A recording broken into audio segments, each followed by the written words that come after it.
Welcome back to Old School Sports and our OOTP 22 playthrough of the New York Yankees. We are at the start of the 2029 postseason. After winning the AL East for 5 consecutive seasons, the Yankees finished second this year. We did, however, earn a wild card spot. We will be playing the one-game playoff against the Los Angeles Angels in a few days. In 2 days, actually, on Wednesday. So we need to get our playoff roster set for that. It was a disappointing season in a way for the Yankees. As I mentioned, we had won the AL East 5 years in a row. So finishing second is disappointing.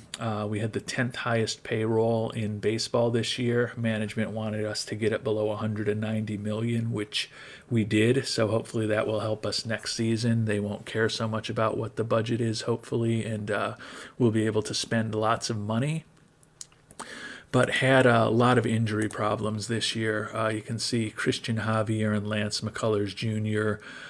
Both out most of the year with serious injuries. Javier pitched only 10 games. McCullers only 13 games for 2 of our top starters. And then Carter Benbrook also missed about 3 months with an injury. He just came back near the end of the season. But he, due to injuries, his career has not really ended up thus far materializing the way that we had hoped. So Garrett Edwards is our ace, 13-9, 2.84 ERA, 228 strikeouts in 193 and a third innings this year. Presumably he will be the starter of the game against the Angels, but don't know that for a fact. That'll obviously be up to Scott Leyes to figure out. Taking a look at the playoff roster.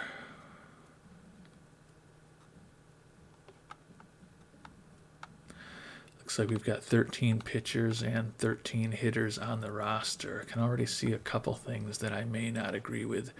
Not sure that we're going to want Eric Becker on the roster. He was a late season addition. Let's take a look at the pitching first, though. And the pitching actually looks generally decent. I think there would be an argument to potentially get Davis Daniel, who had a 4.32 ERA for us back on the major league team, but not seeing anyone who we absolutely want to get rid of for him. Murakami with the back spasms. I guess it probably makes sense, if Murakami's out for the week or moderately affected for the week, probably not going to be pitching him in the one game. So we'll take Murakami off and move Davis Daniel onto the roster for the one game playoff. Hopefully we'll have more than that when all is said and done. But right now we've just got to get through that game. Looking at the rest of the roster, Anthony Volpe not on the team. He had been hurt, but Eric Becker came up late. I don't think we want Becker on the team, so Becker's going to go off. Volpe's going to go back into his utility infielder spot, where hopefully he can give us some help at defense at some point if need be. Mountcastle still has got that strained hamstring. It's a minimal impact for the next 3 days. That's the big decision for us. Chase DeLauder is out with moderately impacted by bronchitis, and with the injury of Bellinger, he's playing center field for us right now. I'd be inclined to get rid of Anthony Garcia, who you can see was only up for 9 games, and give that spot to Mountcastle. But with that strained hamstring, I'm not sure. But it's a one-game playoff. We've got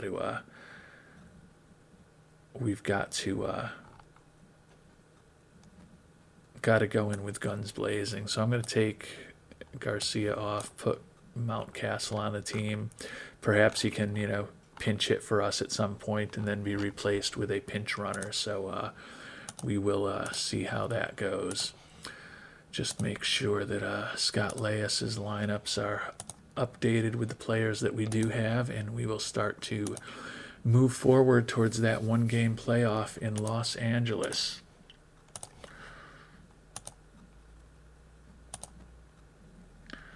And we are in LA for the playoffs.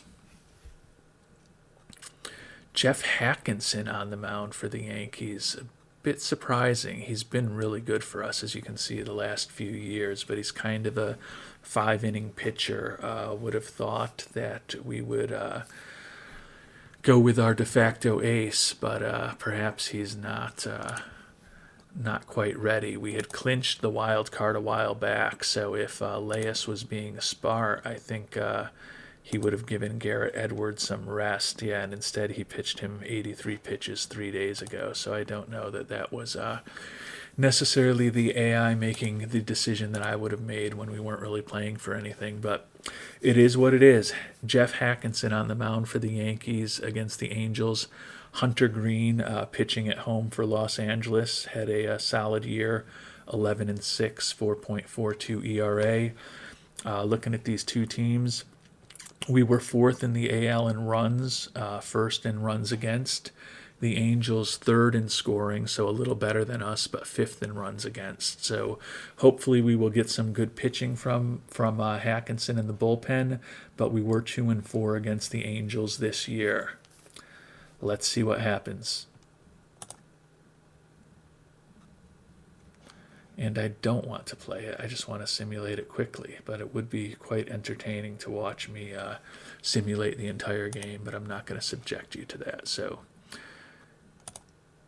Los Angeles defeats us 8-3. So the Yankees' season is over in one game in the postseason. Definitely a bummer. Can't say that it's shocking with the way that this season has gone. Taking a look at the box score, Hackinson didn't pitch great. 3 earned runs in 4 1/3 innings. Upton came in relief, took the loss. Hartle, who we traded for, if you may remember from our last episode, we traded our injured catcher for Hartle, thinking he might be a useful arm for us to have around. Pitched better for us than he did for Houston. He was 3-9 with a 6.98 ERA for Houston. He was 3-6 for us with a 3.92 ERA. Not good in the playoff game.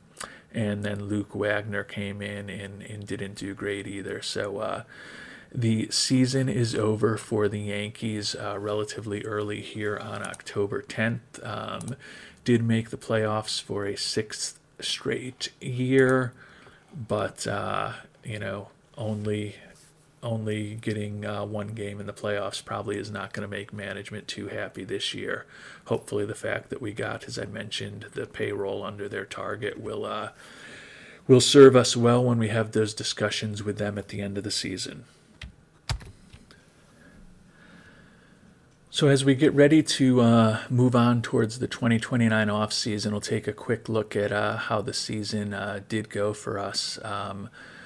We were projected to be 101-61, and we only went 93-69. So even with the pitching issues we had, we underperformed how we played on the field. As I mentioned when I previewed the Angels playoff game there, we had the lowest runs allowed in the entire American League.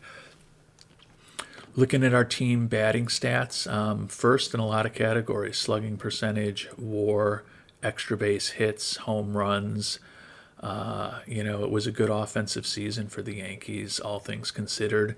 And the pitching was also really good. You look at this, and we were first and second in almost every category. Home runs allowed, we were 6th, and walks, we were 4th. Otherwise, we were first or second in every pitching category in the league.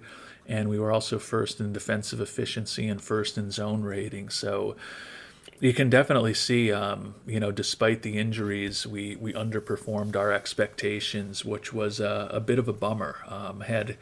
Had high expectations coming into this season, and to have a one and done in the playoffs is definitely not what we're looking to do. Taking a look at the batting stats for the season, Bo Bichette, ever since we traded for him midway at the trade deadline 2+ years ago, has been a huge part of our offense. just a monster year for him. Played 158 games, led the league with 673 at-bats, 203 hits, scored 114 runs, 29 home runs, batted .302, 128 OPS plus, 130 WRC plus, stole 41 bases. Excellent defensive shortstop, just doing everything that we could possibly hope. So Bichette by far the best year of anybody on the Yankees. 8.3 WAR. Second was Bellinger, who we lost a few weeks ago, missed the playoff game for us. A down year for him, I guess, in a little bit of a way, with a 126 OPS plus. That's the worst he's been in the 4 years that we can see there. Still had 38 homers and 91 runs batted in, but his 237 average, certainly not what we expect from him. Shiku Shu, a little bit of a down year for him, which is crazy because he hit 274, 33 homers, 116 runs batted in, but a 121 OPS plus is not exceptional for him, in a 3.5 WAR. Very happy to have him around. He'll be 31 next season. Has been a great addition to our team. You can see his injury proneness is durable, and he's pretty much out there for 160 games every year. So very glad to have him still around, even though he was not as awesome as he's been in previous years. Aaron Judge, we're going to have a big decision with him in free agency. Had his best year in the last 3 seasons for us this year on a relatively modest $12 million contract. 37 home runs, 90 runs batted in, 121 OPS plus, 820 OPS. Hit his 400th home run as a Yankee for us this season. Stands with 418 home runs and over 1,100 runs batted in at 37 years of age. So probably has an outside chance of getting to the 500 home run club. The big question is whether he'll be doing it with the Yankees or somewhere else next season. And then Jason Dominguez, our designated hitter, utility outfielder. Pretty nice luxury to have a player like this as your utility outfielder. But when you've got Bellinger, Shu, and Aaron Judge, that's what happens. But he is our everyday designated hitter. You can see he's hit over 30 home runs every year that he's been in the majors. This was the first season he did not get to 90 runs batted in. 278 batting average, 851 OPS, 128 OPS plus. So just another nice offensive season from Jason Dominguez, who will be 27 next year. So we know that the outfielder, DH, and shortstops all had good seasons. How'd the rest of the team do? Xander Bogaerts, 37-year-old third baseman, 18 homers, 56 ribbies, 248 batting average, 2.8 WAR. Most likely his final year with us, but those of you who have been watching through the series know that we've said that a few years in a row now. Ryan Mountcastle, who joined us as a free agent first baseman, 27 homers, 77 ribbies, hit 266, 2.0 WAR for him for the season, 113 OPS plus. So nice addition to the lineup and relatively low cost. As you can see, he made just $4.5 million this year. Going to get a small raise next season, and then we'll have a team option for him in 2031. Nick Gonzalez, versatile infielder, can play all over. You see typically first and second baseman, but can also play third. Had a decent year for us, 8 homers, 45 runs batted in, 97 OPS plus, so about a league average type player with a WAR of 1.4. You can see now the catchers, with the early injury to Alvarez after just 4 games. His season was over, and then we ended up trading him away. He'll be a free agent this offseason. Anthony Siegler and Adam Kerner were behind the plate for us. Both had decent seasons, both put up a 1.1 WAR. Siegler, a little more of it, I think, on the defensive side. Kerner, a little more on the offensive side with a 274 batting average. Other players to kind of highlight, the key one, Jose Montoya, number 17 prospect in the game, came up late in the season, started 56 games for us, 4 homers, 11 runs batted in, hit just 227 with only a 611 OPS, 67 OPS plus. But he definitely has a role on the team next year. You can see he can play second, third, or shortstop at a plus level defensively. He's a spark plug. Still potentially could become a better contact hitter and could get some more power, which would certainly make him more valuable.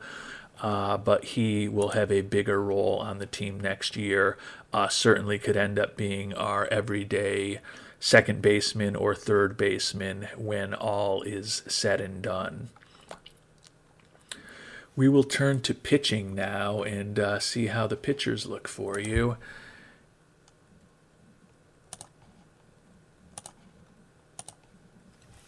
Garrett Edwards, who we traded away, one of the top prospects in the game for at the beginning of this season, ended up playing a critical role with the key injuries to Javier McCullers and Benbrook. He was the ace, and he was the one who was out there every day. Pitched 33 games for us, 13-9 record, 2.84 ERA, 163 ERA plus, 5.4 WAR, best among pitchers in the American League. So he may be a candidate for a potential Cy Young award. Still kind of bummed out that when we had the wild card clinched, that he pitched near the end of the regular season, and he was not available for that one game wild card. That, I guess, is the danger of playing in pure GM mode and letting your manager do what your manager is going to do. We ended up having Hackinson pitch for us in that game, as you remember, and despite a nice solid regular season, 11-7 record, 3.02 ERA, 154 ERA plus. He did not come up very big in that playoff game, but you can see Hackinson, despite his lack of stamina, just a 35 stamina, has become a regular starter for us the last 2 years, starting 30 and 32 games, pitching 153 and 167 innings. So he is pretty consistently going out and giving us, 5 innings a start. Would love a guy with more stamina going out, giving us 6-7 plus innings, but we've got a good bullpen, and he's been very valuable, especially as injuries have depleted our rotation the last couple years. 4.5 WAR for him on the season. Javier, we mentioned, his season ended early. Cezo Murakami, the relief pitcher, pitched 36 games, a 1-4 record with 7 saves, 163 ERA plus, but he is fragile as far as his injury proneness. Quite honestly, it's been a little bit of a disappointment in the 3 years we've had him since he came over from Japan. Did pitch 57 games that first season for us, but only 39 games across the past 2 seasons for us. So if the most important ability is availability, Murakami's been a little disappointing on that front. Alex McFarland ended up starting 17 games for us with all of the injuries, went 10-8, 4.42 ERA. Can see very similar season this year to last year for him, 105 ERA plus compared to 102 a year ago. His FIP minus much better this year, though, 88 versus 108 a year ago. So he was a valuable pitcher for us with all the injuries that we had to our rotation. Jared Mahoney, reliever, 26 years old, former first-round draft pick for us, had another really nice year, 2.69 ERA, 173 ERA plus with 98 strikeouts and 77 innings. So he is a very valuable pitcher who's going to be heading into his arbitration years and starting to make more money. Called up Tim Wallace. He became our closer.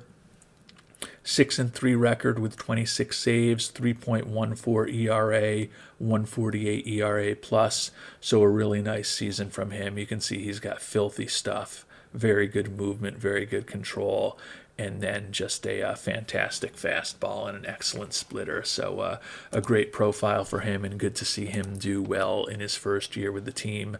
Daniel Salas, another really good year for us, a 2.30 ERA, 201 ERA plus. So 2 years in a row that his ERA plus has been over 200. 78 FIP minus for him. Another very valuable arm for us out of the bullpen. Speaking of bullpen arms, Richard Lovelady, we traded for him last offseason. Wanted to add a left-hander to the bullpen. Did a good job for us, 2.27 ERA, 204 ERA plus, 59 FIP minus. So certainly everything we would have hoped for from the veteran there. Thinking about the rest of the pitching staff,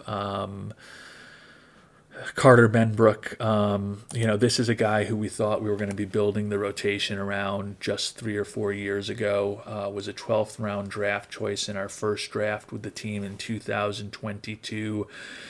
Injuries have really derailed his career. You can see that he is fragile now at this point, and at this point, I just don't know what we're going to get from the lefty. You can see he looked. He's been brilliant in 2 of his seasons with us. Came up in 2026 with a 148 ERA plus, and then last season had a 136 ERA plus for us. But this was his worst year in the majors. 6-6, missed a lot of time with an injury.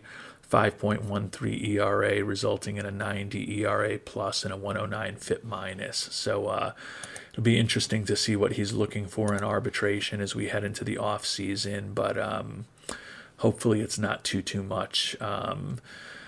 So those are kind of the highlights of the team. As I mentioned, when you looked at the stats, our batting was really good and our pitching was great. So it's definitely disappointing to not have won the division and to have gotten knocked out after just 1 game in the playoffs.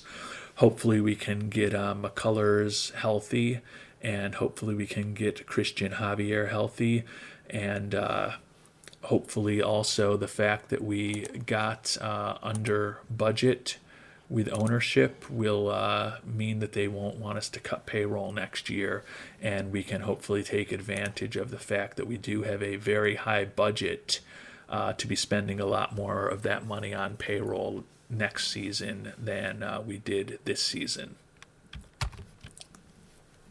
And we are now at the World Series. Speaking of things that may never have been expected to happen, we have the Minnesota Twins and the Miami Marlins in the World Series. Looking at the playoff tree, Twins have only dropped 2 games while getting here.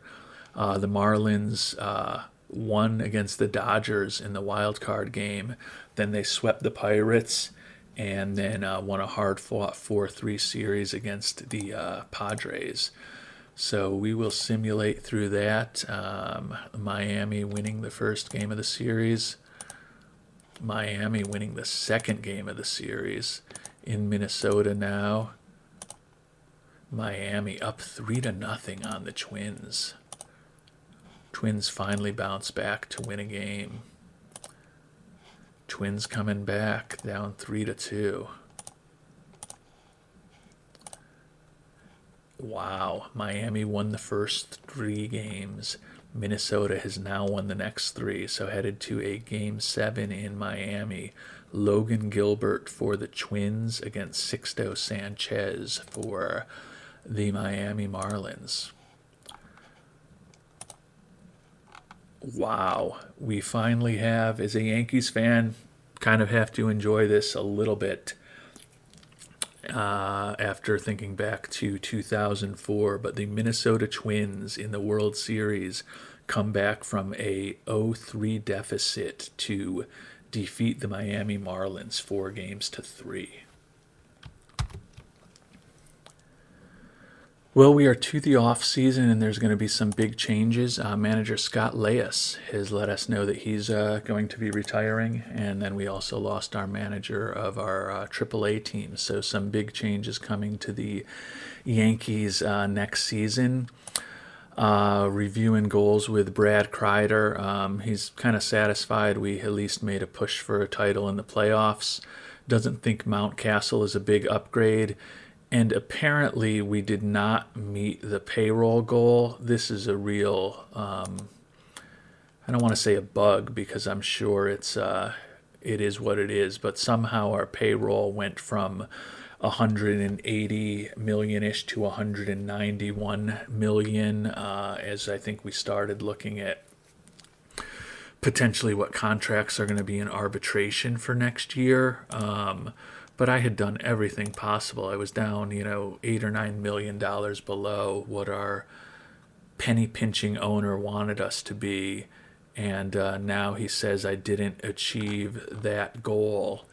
And he's upset about that. So I do I always play with the ownership goals. I think it just gives a little bit of flavor to the game, and you have to deal with a bit of that irrationality. But now he wants us to cut payroll by 2031 to under 180 million, since I technically didn't achieve that goal that I have been nothing but focused on and thought that I had done. So I don't know if there's a way to kind of look forward in the spreadsheet and see that, but if you were looking at me, this number was about $10 million lower just a few days ago. So a bit of a bummer that went through all of the pain in last off season of kind of revamping this team, to revamping the roster to meet his payroll goal. And then we did it again, trading away our starting catcher during the season to make sure that we were below it, and then it doesn't end up happening because arbitration estimates change or something. So that is definitely a bit frustrating. We'll have to decide how we're going to play this next season. Given that our budget is $328 million, we could certainly add a ton to payroll. There is a part of me at this point that is just thinking we go hog wild in free agency and make some big moves, and we spend tons of money and just make sure that we win it all. And if we do that, he's not going to fire us.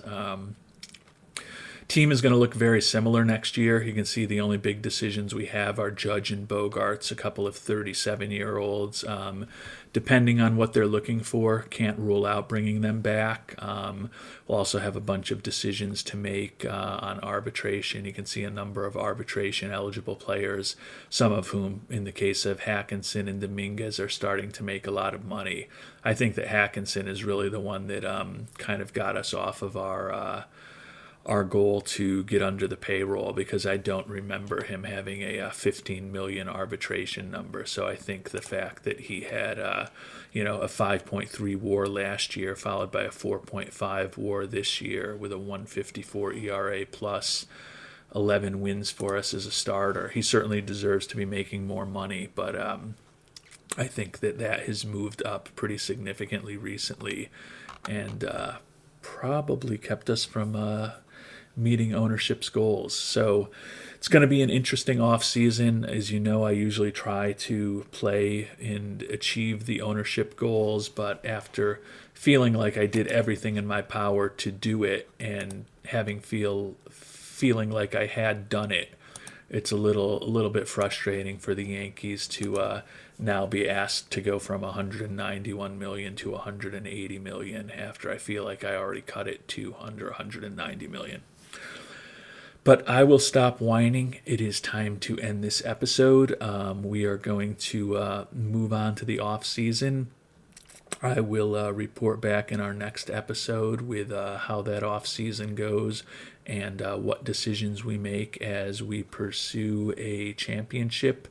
The scorecard right now for the Yankees is 8 seasons as general manager, 6 playoff appearances, 5 AL East titles, but only 1 World Series. So still need to hang some more banners in Yankee Stadium and move off of number 28 to number 29, hopefully very shortly.